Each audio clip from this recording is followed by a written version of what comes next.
I want to tell you that why all of this is happening is for love. That the principles that hold all of this is not for nothing else but for love. Love of the possibility of existing. Love of the discovery of what that may mean. Love of what it may take for that to happen. Love that supports the unfolding of something that's greater than us, through us, as us. So love is the key. These forces are powerful, but they're not what's the word? Magnetic. No, evil. They're not evil. Malevolent, thank you. That's the word. They're not malevolent. They're actually here in various forms of what we would call grace. And grace has different frequencies. If you read the Mother book, you have the Maheshwari, and then the Mahakali, and the Mahalakshmi, and then the Mahaswaraswati. So the grace comes in different forms, and that grace infuses itself in us, and we become a means for that grace to come into the world. So the motion of the purpose of, I would just say, the substance of the current of existence is this grace. Like a tangible liquid that infuses matter and soothes it and expands it and nourishes the possibility that is there in each moment.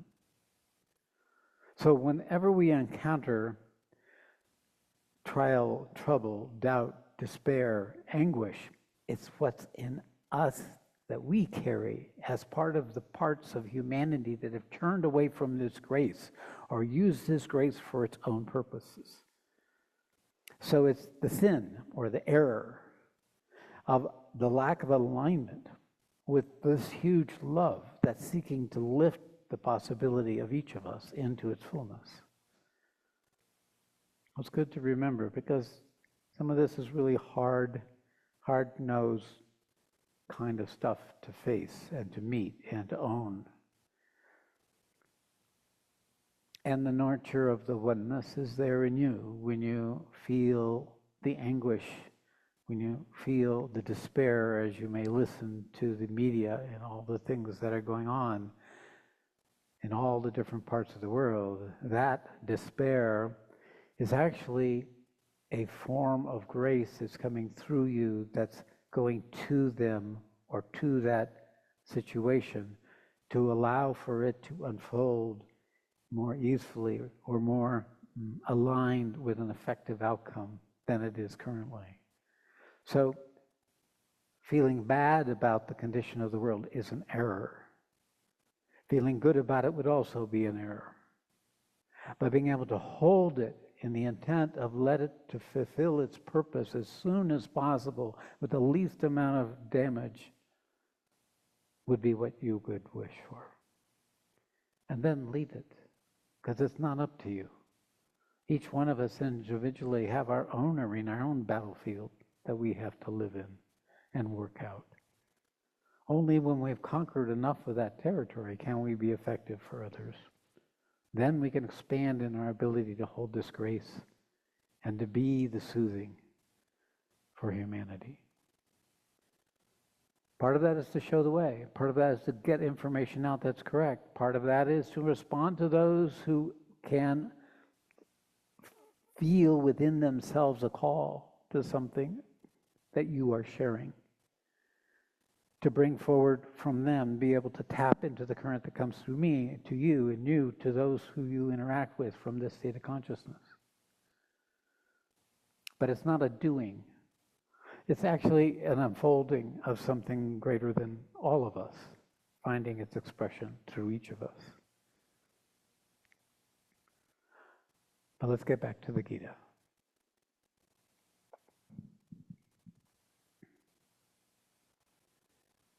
The Gita showed Sat Shree that he was on a journey with a beginning, a middle, and an end.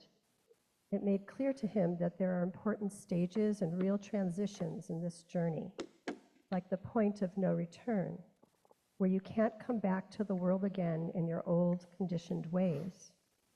The Bhagavad Gita describes both a path of transcendence and a path of transformation.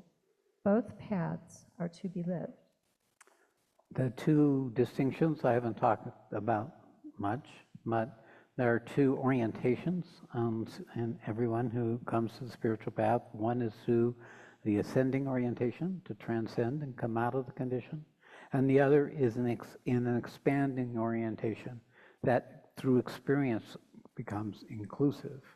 The ascending becomes singular, becomes a singularity. The expansion horizontally becomes inclusive. Those two actions are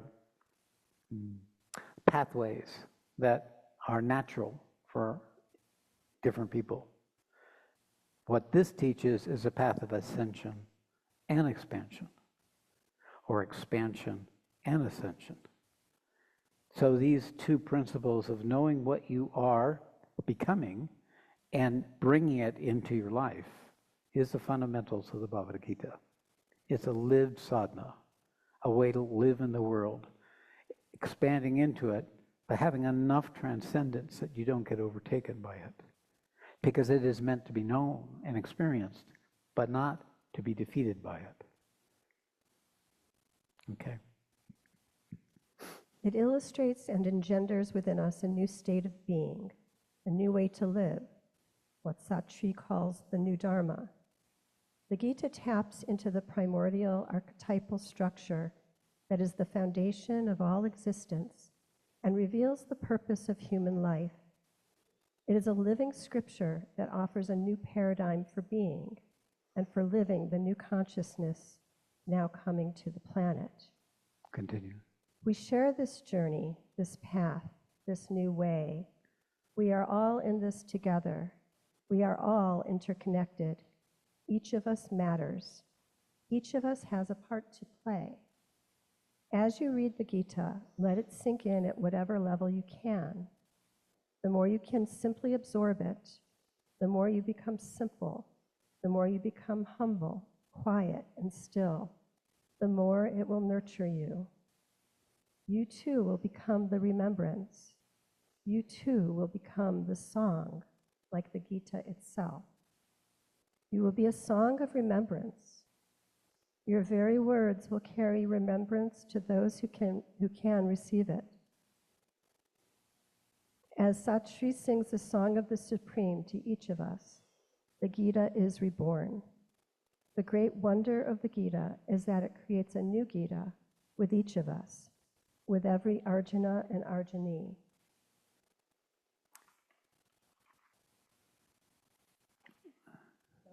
Hang on. I'm just so moved deeply. It's always a wonder to me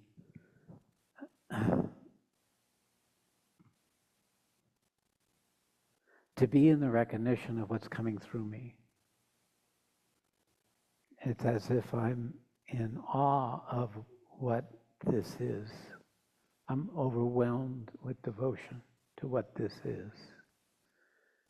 I'm in a sensation of this merger between the this and that, the what and the who, that is what I am.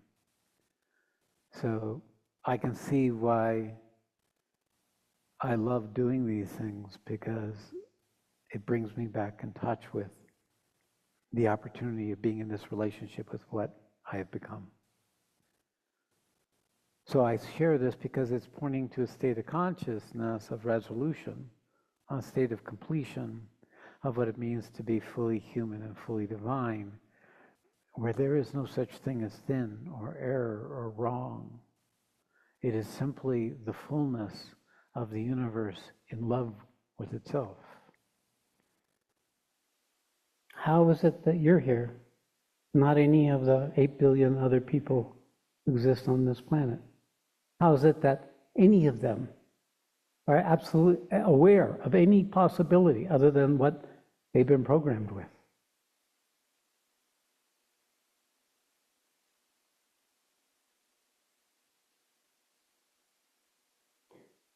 The cry of the soul is its inability to fulfill its mission, to be an expression of that evolutionary purpose, to come into existence as a self-aware, separate being capable of entering into a relationship with existence that is beyond what you've been conditioned for. Now, what is that? Well, we speak of this, and it only happens in situations like this where we open spiritually. Because what happens is, when we have a capacity to know the Mother, then when we hear her song, we respond. It's a call. It's a call that's responding to the cry of the separate soul that cannot find its way into existence in the truth of what it is. Constantly invalidated, constantly dismissed, constantly saying, oh, you're too sensitive, or you don't know anything, or you're stupid, or no, you can't know that yet. Whatever it may be, the opportunity of knowing is not going to come through the outer world. It's going to come from the listening that's created when we can experience the desperation, the cry of our own soul to come into existence, to know itself beyond the boundaries of what it's been conditioned by what it's been bound by what it's been limited by.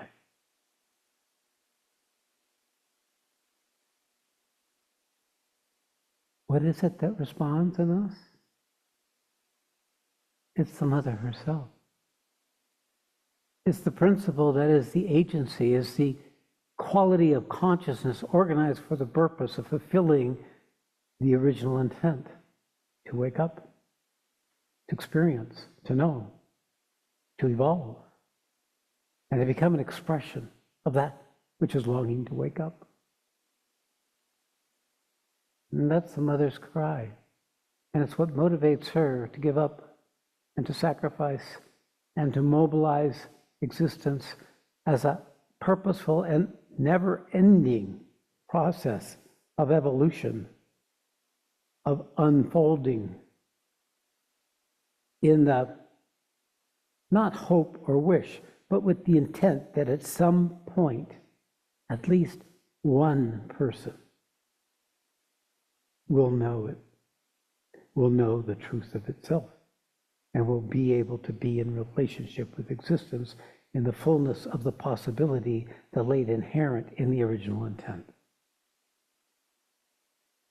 So I call this a potentiality. It's not a possibility until we hear the cry. And where does the cry come from? It comes from the deep bowels of the phenomenal organization of the cells of our body. And then, if circumstances are favorable, maybe it'll enter into our awareness, or maybe it'll enter into our heart, and we'll begin to feel contact with a knowing, experiencing of a different order than our conditioning, than our mind and our five senses, than our biological organizations of our chemistry. And we begin to hear her song. We could hear the song that's been singing creation from the very beginning. If you pay attention, everything is singing this song. It's what's living the plants. It's what's blowing the winds.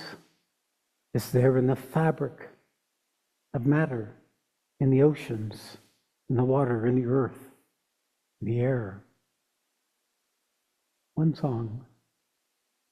We swim in this so we don't notice it because we live in our little separative bubble and the group of us who have gathered to try to create a raft that can create a sense of separate self and sustain it.